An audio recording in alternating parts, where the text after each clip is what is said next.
बिहार विधानसभा चुनाव में एनडीए नतीजों को लेकर गदगद है और इस वक्त हमारे साथ बात करने के लिए मौजूद है मध्य प्रदेश के मुख्यमंत्री डॉक्टर मोहन यादव। 26 से ज्यादा विधानसभा सीटों पर चुनाव प्रचार के लिए भी गए थे, उनमें से 21 से ज्यादा सीटों पर एनडीए की जीत हुई है। लेकिन इस नतीजों को अगर हम आसान शब्दों में समझें आपसे, तो किस तरीके से कहते हैं? एक वो शब्द जो आपको लगता है, क्योंकि आप बहुत शिक्षित एक मुख्यमंत्री हैं, इतनी डिग्रियां हैं, अगर आसान और अपनी हाजिर जवाबी के लिए भी आप जाने जाते हैं, तो एक कौन सा शब्द होगा जो आप आज के नतीजों को देख करके कहेंगे? ये मोदी मैजिक का कमाल है। सच में पूरा देश 2014 के बाद राजनीतिक दृष्टि से बिल्कुल मोदी जी और मोदी जी के काम को दिले जान से चाहता है। इसलिए दिल्ली का चुनाव केंद्र का हो या किसी राज्य का चुनाव हो, हर जगह विजय पताका फहराती जाती है। मोदी जी ने अपने काम के माध्यम से गरीब, युवा, महिला, किसान सब वर्गों के दिलों में जो जगह बनाई है, और इसी के कारण से दिल्ली हो या कोई राज्य, हर जगह विजय होती है। आपने नरेंद्र मोदी के लिए एक शब्द का इस्तेमाल किया, उन्होंने जहर पी लिया एक तरीके से चुनाव प्रचार में जो कुछ हुआ उसके बाद। ये बात सही है। ये मोदी जी का विराट व्यक्तित्व है। कोई इतने बड़े कद के व्यक्ति जो 4 बार गुजरात के सीएम रहे, 3 बार इतने बड़े देश के पीएम रहे, और उनकी दिवंगत माता के लिए कोई हल्के शब्द बोले, ये केवल उनका ही मन हो सकता है कि वो अपने इस जहर को पीते हैं। लेकिन जनता ने सबका हिसाब चुकता कर दिया।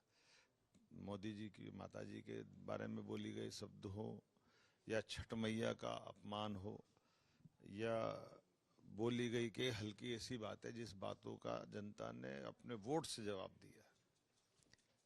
विपक्ष के जो सबसे बड़े नेता हैं राहुल गांधी, इस वक्त कई सारे मुद्दों को लेकर के वो चुनाव में थे। एसआईआर को लेकर थे, बिहार चुनाव से पहले उन्होंने एक वोट अधिकार यात्रा भी निकाली थी और प्रेस कॉन्फ्रेंस की थी। दूसरे चरण के ठीक पहले उनकी एक प्रेस कॉन्फ्रेंस भी हुई थी जिसमें हरियाणा विधानसभा चुनाव में उन्होंने वोट चोरी के आरोप लगाए थे। क्या इन मुद्दों का कोई असर नहीं हुआ विधान? देखिए, कांग्रेस के खुद ही वरिष्ठ नेता कह रहे कि हमारे राहुल गांधी जी को कौन समझाए। जब वो राष्ट्रीय अध्यक्ष थे तब भी लगातार पार्टी को हरवा रहे थे। जब वो राष्ट्रीय अध्यक्ष से हट गए तब भी वो खड़गे जी को लगातार पराजय सुपुर्द करवाते जा रहे हैं। तो अब ये तो कांग्रेस का विचार का विषय है। कांग्रेस आत्मचिंतन करे, योग्य प्रकार से पार्टी के अंदर इस सब बातों का विचार करे। और आप बताइए, लोकतंत्र में लोकतांत्रिक पार्टी को अपने लोकतंत्र के पिलर्स पे अटैक करने से भी तो छोड़ना चाहिए ना। जब वो चुनाव आयोग को नहीं मानते हैं, जब वो सुप्रीम कोर्ट को अपमानित करते हैं, जब वो नेता प्रतिपक्ष की पद जो इसके ऊपर अटल बिहारी वाजपेयी जैसे दिव्य व्यक्ति अपनी अलग पहचान बना चुके थे, उसकी गरिमा गिराते हैं, ऐसी चीजों सेना का अपमान करते हैं, तो जनता ये सब बातें बिल्कुल पसंद नहीं करती। लेकिन राहुल गांधी जी को ये आत्मचिंतन करना चाहिए कि इनसे बचना भी चाहिए। आपकी कोई राय राहुल गांधी की? मैं तो क्या राय दूंगा। हम तो ये मान के चलते हमारी जीत के लिए उनके इस तरह के व्यवहार शुभंकर है। एक अंतिम सवाल, आप मुख्यमंत्री के चेहरे को लेकर एक सवाल खड़े हो रहे हैं, ये आखिरी सवाल मेरा। देखिए, माननीय प्रधानमंत्री जी के नेतृत्व में एनडीए पूरा हमारा एकजुटता के साथ काम करता है, और हमारी पार्टी और हमारे एनडीए के सारे परिवारजन जो मिलकर निर्णय करेंगे वो हम सब मानते हैं।